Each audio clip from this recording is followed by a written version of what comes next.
para sa mga kababayan nating malayo sa tahanan. Sa bawat luha, bawat sakripisyo, saludo kami sa inyo.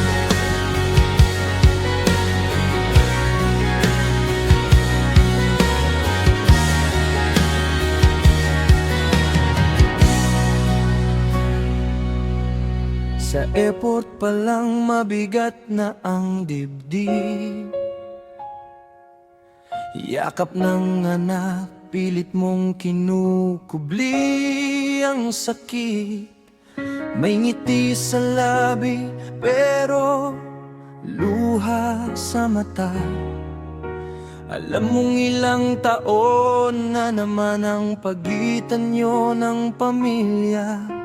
Sa ibang bansa, ikaw ay nag-iisa. Walang kaibigan, trabaho lang ang kasama.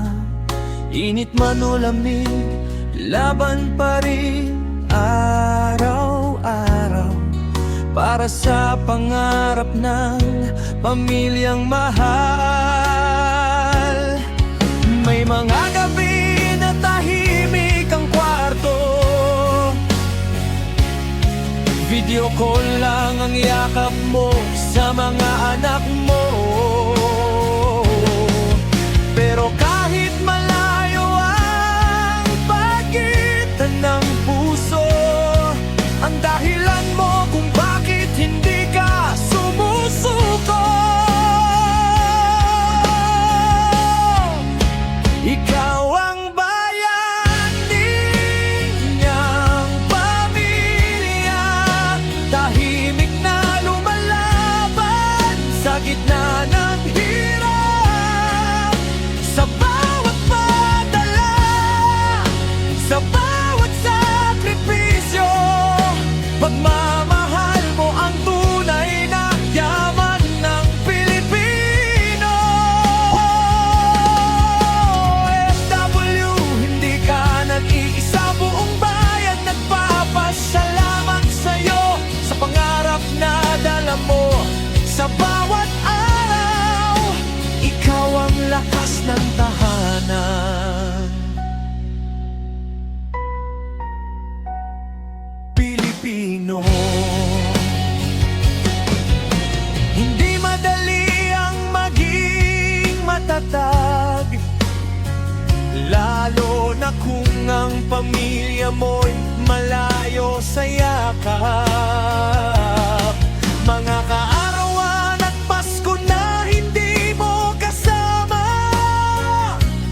pero sa puso mo sila pa rin ang kasama.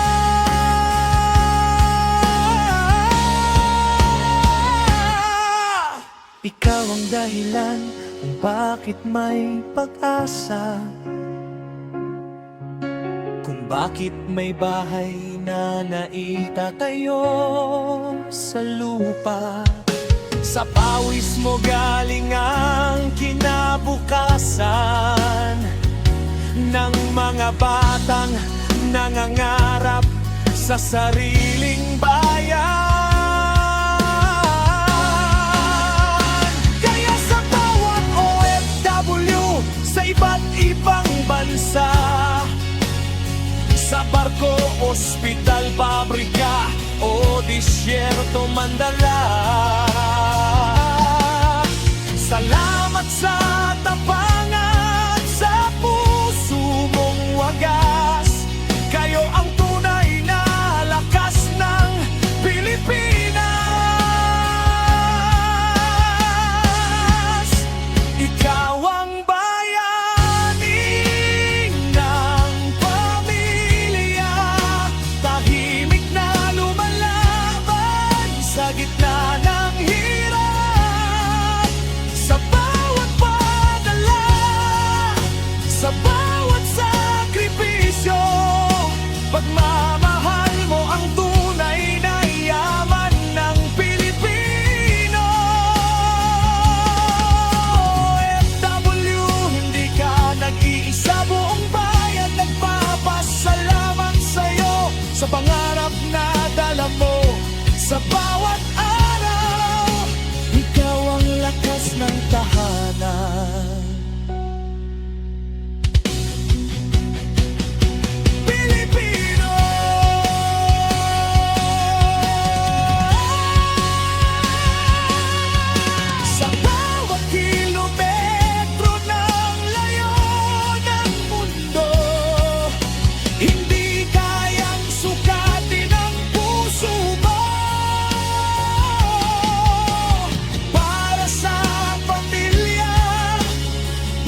OFW,